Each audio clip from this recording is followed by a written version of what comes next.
ನಮಸ್ತೆ. ಕರಿಗಡ್ಡ. ನಾವು ಮೊದಲಿಂದ ಏನು ಇದು ಸ್ವಲ್ಪ ಗಂಟ್ಲು ನಸೆ ಅಂತೈತೆ, ಮುಳು ತಡಿತಂಗೆ ಆಗುತ್ತೆ ಅಂತ ಅಂದ್ಬಿಟ್ಟು ಈ ಬಿಡಿ ಮಾತ್ರೆಗಳು ತಗೊಂಬಂದು ನುಂಗೋದು ಹಿಂಗೆ ಮಾಡ್ತಾಯಿದ್ವಿ. ಈ ಸ್ವಲ್ಪ ಡ್ರಿಂಕ್ಸ್ ಮಾಡ್ತಿದ್ವಿ, ಆಮೇಲೆ ಎಲೆ ಹಾಕ್ಕೊಂತಿದ್ವಿ, ಬೀಡಿ ಸೇದ್ತಿದ್ವಿ ಜಾಸ್ತಿ. ಈ ಮೊನ್ನೆ 3-4 ತಿಂಗಳ ಮುಂದೆ ಜಾಸ್ತಿ ಆಯಿತು. ಆವಾಗ ಬಂದ್ವಿ ಬೆಂಗಳೂರಿಗೆ. ಆ ಊಟನೂ ನುಂಗಬೇಕು ಹೋಗಲ್ಲ, ಉಗುಳು ನುಂಗಕ್ಕೆ ಹೋಗಲ್ಲ, ಅಷ್ಟು ನೋವು, ಫುಲ್ ಇದೆಲ್ಲ ನೋವೇ. ನಮಗೆ ಇಲ್ಲಿ ವರ್ಷದ ದಟ್ಟಿ ಇದಾಯ್ತು, ವರ್ಷದೇ ಇಲ್ಲ. ವರ್ಷದ ಯಾವಾಗ ಆಯ್ತಾ ಇದು ಏನು ಬಿಡಿದ್ದನ್ನು ಏನು ಮಾಡುತ್ತೆ ಅಂತ ಸುಮ್ಕೆ ಆದ್ವಿ. ಮತ್ತೆ ಅದೇ ಮಾತ್ರೆ ನುಂಗ್ತಿದ್ದೆ ಅಂತ ಮಾತ್ರೆ ನುಂಗ್ಕೊಂಡು ನೋವಿಗೆ ಸುಮ್ಕೆ ಆಗ್ತಿದ್ವಿ. ಇವಾಗ ಇಲ್ಲಿ ಬಂದು ಮಾತ್ರೆ ಅದು ಜಾಸ್ತಿ ಆಗ್ತಲ್ಲ, ಬಂದು ಇಲ್ಲಿ ತಗೊಂಡ್ವಿ. ಅಲ್ಲಿ ತೋರಿಸಿವಿ, ಅವರು ಇದೇನು ಕರೆಂಟ್ ಕೊಡ್ಬೇಕು ಅದು ಇದು ಅಂತ.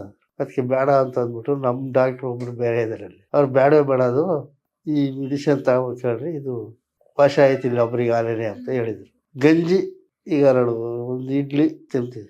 ನಮ್ಮ ಡಾಕ್ಟ್ರು ಇದ್ದಾರೆ ಅಲ್ಲಿ ಒಂದು ಹಳ್ಳಿ ಕಡೆ, ಅಲ್ಲಿ ಸಿರಾದ ಕಡೆನೆ, ಅವರು ಒಬ್ರು ಬಂದಿದ್ರಂತೆ. ಅವ್ರು ಇವಾಗ ಚೆನ್ನಾಗಿದ್ದಾರೆ. ಅಲ್ಲಿ 2 ವರ್ಷ ಆಯ್ತು ಅವರು ಮಾತ್ರೆ ತಗೊಂಡು ಚೆನ್ನಾಗಿದ್ದಾರೆ ಅಂದರು. ನಾವು ಇಲ್ಲಿ 2 ತಿಂಗಳು ನುಂಗ್ತಾ ಇದ್ದೀನಿ, ಇನ್ನೊಂದು 8-10 ಇರ್ಬೋದು ಮಾತ್ರೆ ಹಳೆವು ಕೊಟ್ಟರು. ಅವ್ರು ಹೇಳಿದ್ದಾರೆ ಅದೇನು ಹೊಗೆ ಸೊಪ್ಪು ನಮ್ಮ ಕಡೆ ಬರುತ್ತೆ ಹಳ್ಳಿ ಕಡೆ, ಅದನ್ನೊಂದು ವಾರ ಇದು ಮಾಡೋಂಗೇನೆ ಚೆನ್ನಾಗಿ ಕುದಿಸ್ಬಿಟ್ಟು ಬಿಸಿ ನೀರು ಹಂಗೆ ಒಂದು 2 ಲೋಟ ನೀರು ಹಾಕ್ಬಿಟ್ಟು 1 ಲೋಟ ಆಗೋವರೆಗೂ ಕುದಿಸ್ಬಿಟ್ಟು ಸೊಪ್ಪನಾಗೆ ಅದನ್ನು ಸ್ವಲ್ಪ ಹಿಂಗೆ ಕುತ್ಕೊಂಡು ಹಿಂಗೆ ಬಾಯೊಳಗೆ ಬಿಟ್ಕೊಬೋದು, ಬಿಸಿದ ಮುಕ್ಕಳಿಸಿ ನುಂಗ್ದಂಗೆ ಹೊರಗಡೆ ಹೋಗಿ ಮಾಡಿ ಅಂತ ಹೇಳಿದ್ದಾರೆ.